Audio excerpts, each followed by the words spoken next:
പരീശന്മാർ കേട്ടു എന്ന് കർത്താവ് അറിഞ്ഞപ്പോൾ ശിഷ്യന്മാർ അല്ലാതെ യേശു തന്നെ സ്നാനം കഴിപ്പിച്ചില്ല താനും. അവൻ യഹൂദ്യ ദേശം വിട്ട് പിന്നെയും ഗലീലയ്ക്ക് യാത്രയായി. യേശുക്രിസ്തുവിന്റെ ശുശ്രൂഷ. സ്തോത്രം. യോഹന്നാനോട് ദൈവത്തിന്റെ ആത്മാവ് പറഞ്ഞായിരുന്നു, നീ ഇങ്ങനെ സ്നാനം കഴിപ്പിക്കണമെന്ന്.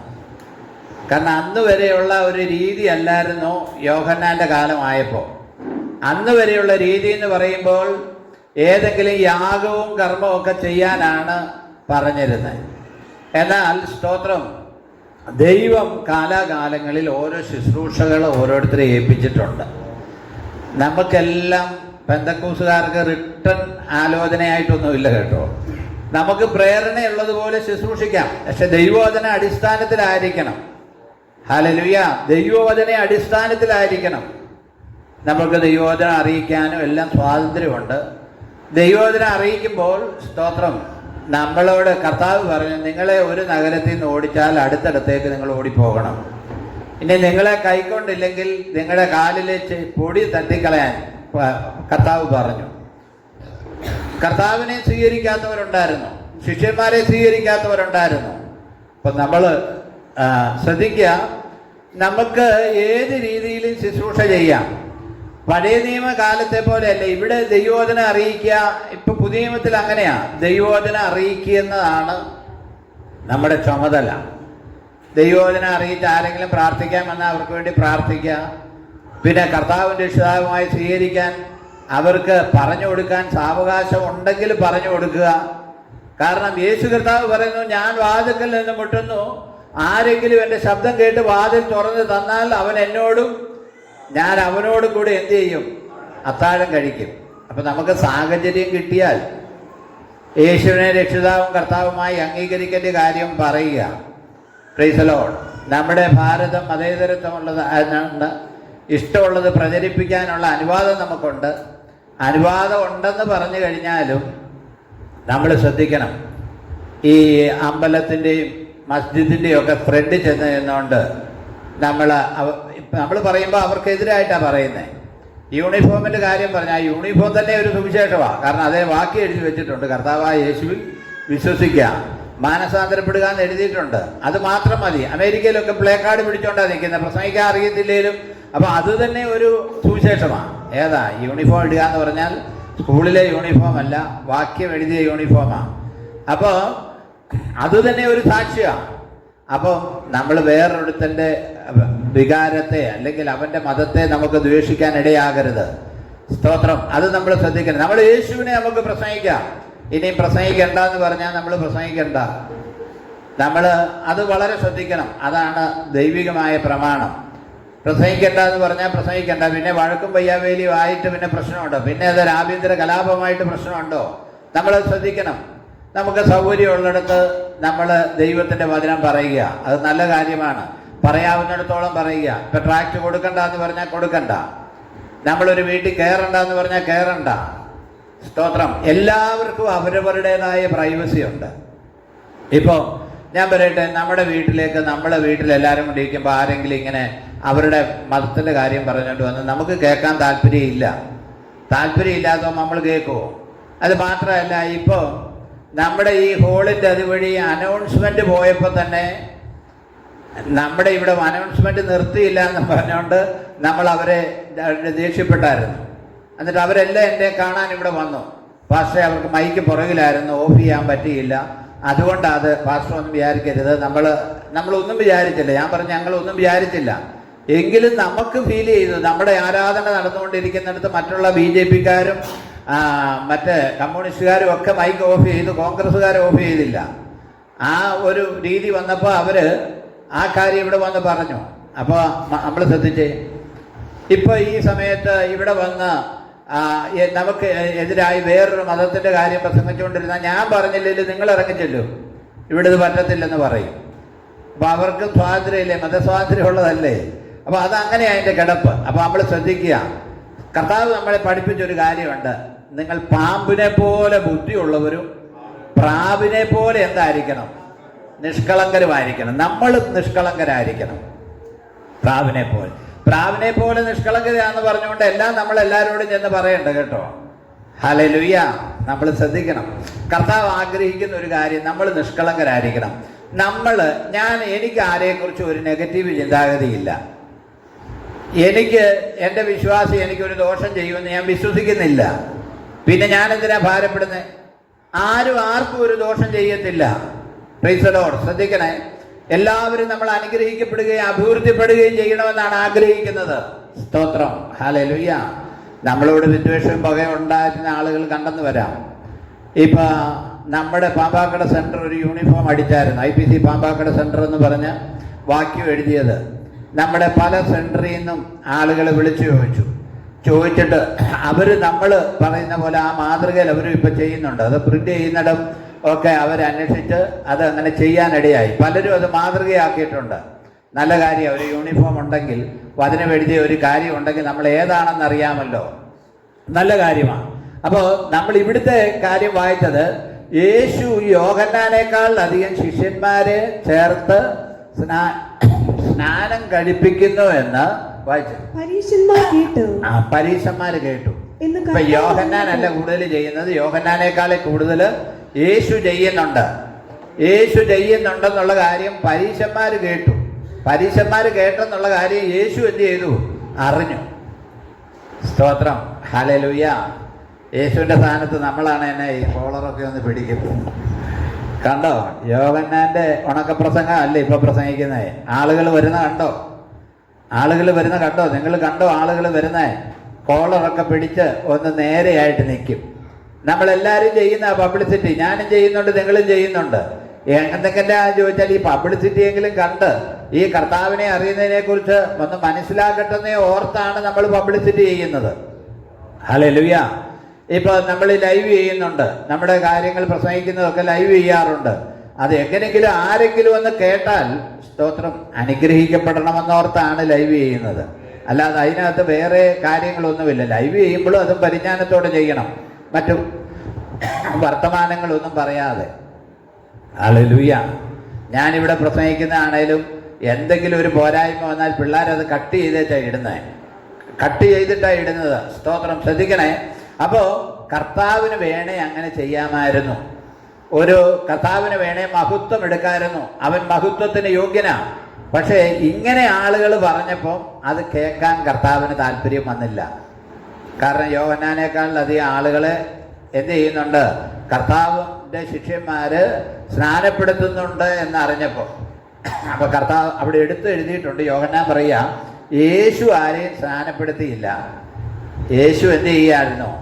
കൽപ്പിക്കുകയായിരുന്നു. സ്നാനപ്പെടുത്താൻ എന്ത് ചെയ്യായിരുന്നു? കൽപ്പിക്കുകയാണ്. കാരണം യേശു ഉടയവനാണ്. സ്തോത്രം. യേശു കൽപ്പിക്കുകയായിരുന്നു. സ്തോത്രം. വായിച്ചേ. അവൻ യഹൂദ ദേശം വിട്ട് പിന്നെയും ഗലീലയ്ക്ക് യാത്രയായി. അവൻ അവിടുന്നേ പോയി. അവനെ കുറിച്ച് എന്നാ പിന്നെ അവിടെ ഇപ്പോൾ ഒരു ചാൻസ് കിട്ടിയേക്കുന്നതാണ്. വഴി തുറന്നു വരുവാണ്. അപ്പൊ ഇവിടുന്ന് കുറെ പേരെ കുറിച്ച് നമുക്ക് കിട്ടും. ആ ചിന്താഗതി അല്ലായിരുന്നു യേശുവിനുണ്ടായിരുന്നത്. യേശുവിന്റെ ദൗത്യം ചെയ്തു. അവന്റെ ദൗത്യം ചെയ്തു. പ്രസംഗിക്കുന്നവർ ശ്രദ്ധിക്കണം. നമ്മൾ ഒരു കാര്യം പറഞ്ഞു കഴിഞ്ഞാൽ നമ്മുടെ ദൗത്യം ദൈവം അവരെ കൊണ്ട് തീർത്തു. ഞാനും ആരെങ്കിലും എവിടെയെങ്കിലും മരിക്കുമ്പോൾ ആദ്യം എൻ്റെ ചിന്തയിൽ വരുന്ന ഇവരാരെങ്കിലും ദൈവോധനം കേട്ടായിരുന്നോ എന്നുള്ളതാണ്. അപ്പൊ നമ്മളെ ദൈവം ഏൽപ്പിക്കുന്നത് സ്തോത്രം ഹല്ലേലൂയ ദൈവോധനം പറയിക്കാനാണ്. ഹല്ലേലൂയ. പല ആളുകളും മരിക്കുന്നതിൻ്റെ അരിച്ചെടുത്ത് അതിനു മുമ്പ് നമ്മൾ പോയി പ്രസംഗിച്ചിട്ടുണ്ട്. ദൈവോധനം കേൾപ്പാൻ ഇടയായിട്ടുണ്ട്. ശ്രദ്ധിക്കുക, അത് നമ്മളെ കൊണ്ട് ചെയ്യിക്കുന്ന ശുശ്രൂഷ, അതിൻ്റെ പണ്ഡിത ഫലം നമ്മൾ ഇതിൽ നിന്ന് ആരും നമ്മൾ ഒന്നും നേടാൻ ആഗ്രഹിക്കുന്നില്ല. Praise the Lord. ഹല്ലേലൂയ. നമ്മളും ഈ നമ്മുടെ സഭയിലുള്ള സഹോദരങ്ങളും ആരിൽ ഒന്നും പ്രതീക്ഷിക്കുന്നവരല്ല. അത് തന്നെ വലിയൊരു കാര്യമാണ്. മറ്റുള്ളവരിൽ നിന്ന് പ്രതീക്ഷിക്കാതെ തങ്ങളുടെ അധ്വാന ഫലം കൊണ്ട് സ്തോത്രം, അവരുടെ അധ്വാന ഫലം കൊണ്ട് സ്തോത്രം ഹല്ലേലൂയ ആ കാര്യങ്ങൾ ചെയ്യുക, അല്ലെങ്കിൽ കുഞ്ഞുങ്ങൾ കൊടുക്കുന്ന നന്മ കൊണ്ട് ആ കാര്യങ്ങൾ ചെയ്യുക എന്ന് പറയുന്നത് ചെറിയ കാര്യമല്ല. നമ്മുടെ തമ്പി ബദറൊക്കെ കുറച്ച് ദിവസം പണിക്ക് പോകും. എന്നിട്ട് ആണ് ഈ കാര്യങ്ങൾ, അവരുടെ വണ്ടിക്കൂലിയും കാര്യങ്ങളും ചെലവും എല്ലാം വഹിക്കുന്നത്. അത് നല്ലൊരു രീതിയാണ്, നല്ലൊരു മാതൃകയാണ്. സ്തോത്രം ഹല്ലേലൂയ. ബേച്ചമ്പേറും കച്ചവടത്തിന് പോയി അതിൻ്റെ ഇടയിലാണ് ഈ കാര്യങ്ങൾ ചെയ്യുന്നത്. അതൊക്കെ ഒരു മാതൃകാപരമായ കാര്യമാണ്. സ്തോത്രം. അത് നല്ല കാര്യമാണ്, സ്തോത്രം. പക്ഷേ ഇവിടെ കർത്താവ് ചെയ്തത്, കർത്താവ് അവിടെ വിട്ടുപോയി. തന്നെ കൊണ്ട് ഓരോ സ്ഥലത്ത് ചെയ്യിപ്പിക്കേണ്ട കാര്യങ്ങൾ കർത്താവ് ചെയ്യിച്ച്, സ്തോത്രം, മുമ്പോട്ട് പോവുക. താഴോട്ട് വായിച്ചേ. അവൻ ശമര്യയിൽ കൂടി കടന്നു പോകേണ്ടി വന്നു. അങ്ങനെ അവൻ സുഗാർ എന്നൊരു ശമര്യ പട്ടണത്തിൽ യാക്കോബ് തന്റെ പുത്രനായ യോസഫിന് കൊടുത്ത നിലത്തിനരികെ എത്തി. അവിടെ യാക്കോബിന്റെ ഉറവുണ്ടായിരുന്നു. യേശു വഴി നടന്ന് ക്ഷീണിച്ചിട്ട് ഉറവിനരികെയിരുന്നു. അവിടെ ചില കാര്യങ്ങൾ പറയുന്നുണ്ട്. നമ്മുടെ കർത്താവ് വഴി നടന്ന് ക്ഷീണിച്ചു. യാക്കോബ് യോസഫിന് കൊടുത്ത ഒരു ഉറവയാണ്, അവന്റെ അവകാശത്തിൽപ്പെട്ടതാണ്. ചില ഈ അവകാശങ്ങളെല്ലാം മാറി മാറി പോവും കേട്ടോ. യാക്കോബ് യോസഫിന് കൊടുത്തിട്ട് എത്ര തലമുറ കഴിഞ്ഞ കർത്താവ് ആ കാര്യം ചെയ്തത്, ഈ പ്രവർത്തനത്തെ. എന്നാലും അത് പറയുന്നുണ്ട്, യാക്കോബ് യോസഫിന് കൊടുത്ത ഉറവിൻ്റെ അരികെയാണ് ചെന്നത്. പക്ഷേ യേശുവിനെ കുറിച്ച് പറയുക, അവൻ വഴി നടന്ന് ക്ഷീണിച്ചിട്ട്. നിങ്ങൾ ശ്രദ്ധിച്ച, ഞാൻ ഇന്നലെ അത് വായിച്ചപ്പോൾ ഓർത്തു, കർത്താവും വഴി നടന്ന് എന്ത് ചെയ്തു? ക്ഷീണിച്ചു. കർത്താവ് മനുഷ്യനായിട്ടാണ്, അവൻ ദൈവമായിട്ടല്ല ഇവിടെ വന്നേക്കുന്നത്. സാക്ഷാൽ മനുഷ്യനായിട്ട് ജഡമെടുത്താണ് ഇവിടോട്ട് വന്നത്. അപ്പൊ കർത്താവിന്, സ്തോത്രം, എന്തുണ്ട്? നമുക്ക് മാത്രമല്ല ക്ഷീണമെന്ന്. കർത്താവ് ജഡത്തിലായിപ്പോ അവൻ ദൈവരൂപത്തിലിരുന്നിട്ട് ദൈവത്തോടുള്ള സമത്വം മുറുകെ പിടിച്ചുകൊള്ളണമെന്ന് വിചാരിക്കാതെ ദാസരൂപമെടുത്ത് മനുഷ്യനായി തന്നെത്താൻ ക്രൂശിലെ മരണത്തോളം താഴ്ത്തി അവന് ക്ഷീണമുണ്ടായിരുന്നു. നമ്മൾ ചിന്തിക്കരുത്, യേശു ജഡത്തിൽ ശുശ്രൂഷ ചെയ്യുമ്പോൾ അമാനുഷികമായ കാര്യമല്ല ചെയ്തുകൊണ്ടിരുന്നത്. അവൻ മനുഷ്യനായി തന്നെയാണ്. സ്തോത്രം. അവൻ എന്ത് ചെയ്തു? വഴി നടന്ന് ക്ഷീണിച്ചു. അപ്പൊ കർത്താവിന്, എല്ലാരെയും സൗഖ്യമാക്കുന്ന കർത്താവിന് ക്ഷീണം പോട്ടെ എന്ന് പറഞ്ഞാൽ പോരെ? സ്തോത്രം. ക്ഷീണം പോട്ടെ എന്ന് പറഞ്ഞാൽ പോരെ? ഈ ലോകത്തിൽ ക്ഷീണവും രോഗവും ദുഃഖവും ചുമയും കഫക്കെട്ടും എല്ലാം ഉണ്ട് കേട്ടോ. നിങ്ങൾ വിചാരിക്കുക ഈ ലോകത്തിൽ ഇതെല്ലാം ഉണ്ട്, ഇതിൽ കൂടെ നമ്മൾ തരണം ചെയ്തേ പറ്റത്തുള്ളൂ. ഇതെല്ലാം മനുഷ്യനായിരിക്കുമ്പോൾ നമ്മൾ അനുഭവിച്ചേ പറ്റത്തുള്ളൂ. തിരുവചനം എങ്ങനെ പറയുന്നു? മനുഷ്യർക്ക് നടപ്പല്ലാത്ത പരീക്ഷ നിങ്ങൾക്ക് എന്ത് ചെയ്തിട്ടില്ല? നേരിട്ടിട്ടില്ല. ഈ പരീക്ഷകളെല്ലാം ഈ ലോകത്തിലുള്ളതാ. ഈ ലോകത്തിൽ പരീക്ഷകളെല്ലാം ഉണ്ട്. കർത്താവ് അതുപോലെ തന്നെ അനുഭവിച്ചു. പാപമൊഴികെ സകലത്തിലും നമുക്ക് തുല്യനായി എന്ത് ചെയ്തവനാ? പരീക്ഷിക്കപ്പെട്ടവനാ നമ്മുടെ കർത്താവ്. സ്തോത്രം. ഹല്ലേലൂയ. നിങ്ങൾ ചിന്തിക്കുക, കർത്താവിൻ്റെ ശിഷ്യന്മാരും കൂടെ വഴി പോകുമ്പോൾ കതിര് പറിച്ച് എന്ത് ചെയ്തു? തിരുമി. അന്ന് വിശന്നിട്ടാ. അപ്പം നിങ്ങൾ വിചാരിക്കുക അന്യൻ്റെ കതിര് പറിച്ചത് ന്യായമാണോ എന്ന് നമ്മൾ ഒരു പക്ഷേ ചിന്തിക്കും. പക്ഷേ സ്തോത്രം, നമുക്ക് ന്യായപ്രമാണത്തിനൊരു വചനമുണ്ട്, അരികു തീർത്ത് എന്ത് ചെയ്യരുത്? മനസ്സിലായിട്ടുണ്ടോ? അരികു തീർത്ത് കൊയ്യരുത്. അത് അനാഥനും പരദേശിക്കും വേണ്ടിയുള്ളതാ. ഹല്ലേലൂയ. അനാഥനും പരദേശിക്കും വേണ്ടിയുള്ള ന്യായപ്രമാണം.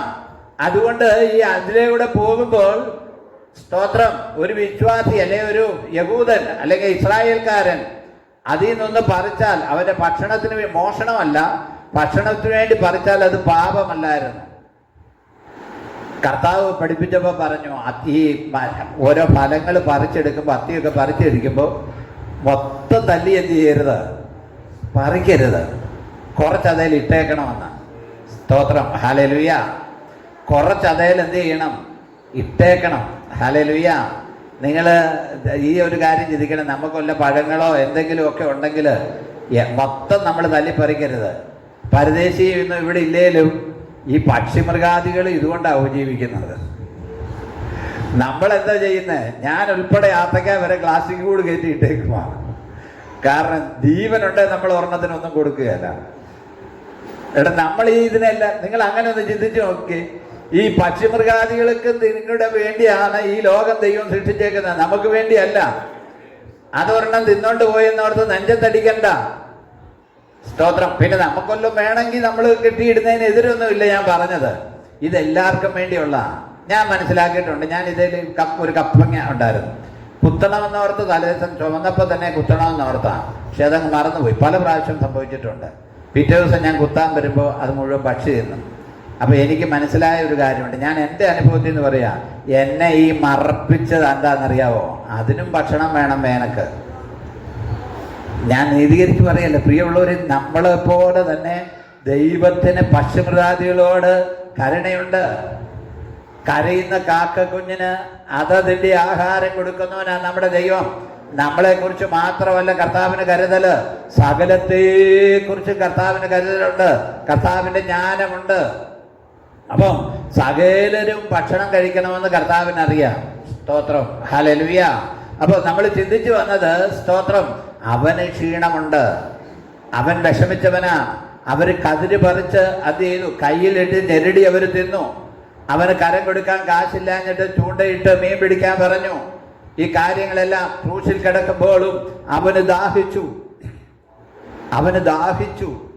ഈ കടലിനെ മുഴുവൻ നിർമ്മിച്ചവനല്ലേ നമ്മുടെ ദൈവം. ഹല്ലേലൂയ, സ്തോത്രം. ശ്രദ്ധിച്ചേ, ഇതിനെല്ലാം നിർമ്മിച്ചവനല്ലേ നമ്മുടെ ദൈവം. ഹല്ലേലൂയ, സ്തോത്രം. ദൈവത്തിന്റെ ജ്ഞാനം എത്ര വലുതാ.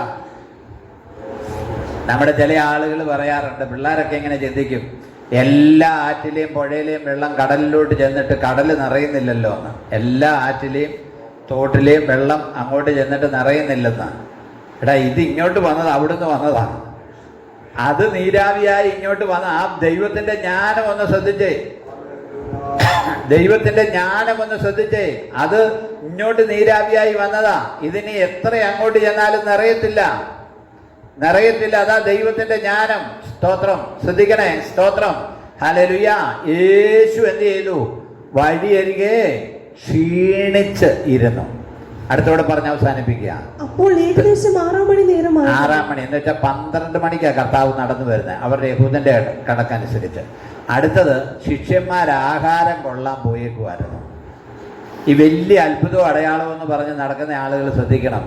കർത്താവ് ശിഷ്യന്മാരോട് പറഞ്ഞാൽ പോരായിരുന്നോ? എടാ, ആരും എങ്ങും പോകണ്ട, ഇന്നലത്തെ പോലെ ഉള്ള അപ്പം ഇങ്ങ് എടുത്തോണ്ട് പോവാം, ഞാൻ അങ്ങോട്ട് എന്ത് ചെയ്യാം, അനുഗ്രഹിച്ചു തരാമെന്ന്. പ്രിയമുള്ളവരെ ശ്രദ്ധിക്കണേ, കർത്താവിന് അങ്ങനെ ചെയ്താൽ പോരെ. എപ്പോഴും കർത്താവിന് അത്ഭുതം അടയാളം അവർ വിശ്വസിക്കാൻ വേണ്ടിയാണ് കർത്താവ് ചെയ്തത്. കർത്താവിന് വിശന്നതിനും കർത്താവിന് ഭക്ഷിക്കാനും ഉള്ള സാധനം അവർ കടയിൽ പോയി മേടിക്കുകയായിരുന്നു. ഈ ചില ആളുകൾ ഒത്തിരി എക്സ്ട്രാ ഓർഡിനറി കാര്യങ്ങൾ പറയാറുണ്ട്, അങ്ങനെ ഇങ്ങനെയൊന്നും. കർത്താവ് ഈ പ്രപഞ്ചത്തിൽ വെച്ചിരിക്കുന്ന ഒരു ക്രമീകരണമുണ്ട്. ആ ക്രമീകരണം അനുസരിച്ച് നമുക്ക് പോകാൻ പറ്റുള്ളൂ. ഇപ്പം തണുപ്പാണ്. ഈ തണുപ്പിൻ്റെ കാലാവസ്ഥ വരുമ്പോൾ ആരും പുറത്തിറങ്ങിയാലും ജലദോഷവും തുമ്മലും ഒക്കെ വരും. അതിങ്ങനെ സ്വാഭാവികമായിട്ട് പ്രകൃതിയിൽ ഉണ്ടാകുന്ന കാര്യമാണ്. Praise the Lord. അതുകൊണ്ട് ശ്രദ്ധിക്കുക, കർത്താവിന് വിശന്നിട്ടും കർത്താവ് ക്ഷീണിച്ചിരിക്കുമ്പോൾ, സ്തോത്രം, തൻ്റെ ശിഷ്യന്മാർ ആഹാരം കൊള്ളാൻ പോയി. അവിടെ വേറെ കാര്യങ്ങൾ പറയുന്നുണ്ട്, അത് നമുക്ക് പിന്നീട് ചിന്തിക്കാം. അതുകൊണ്ട് സ്തോത്രം, ഈ ലോകത്തിൽ നമുക്ക് ഭക്ഷണം ആവശ്യമാണ്, നമുക്ക് ക്ഷീണമുണ്ട്, നമുക്ക് രോഗമുണ്ട്. ഇതെല്ലാം ലോകത്തിൽ വെച്ചിരിക്കുന്ന. അതിൻ്റെ മധ്യത്തിൽ ദൈവത്തെ പ്രസാദിച്ച് നമുക്ക് മുമ്പോട്ട് പോകാൻ നമുക്ക് പ്രാർത്ഥിക്കാം.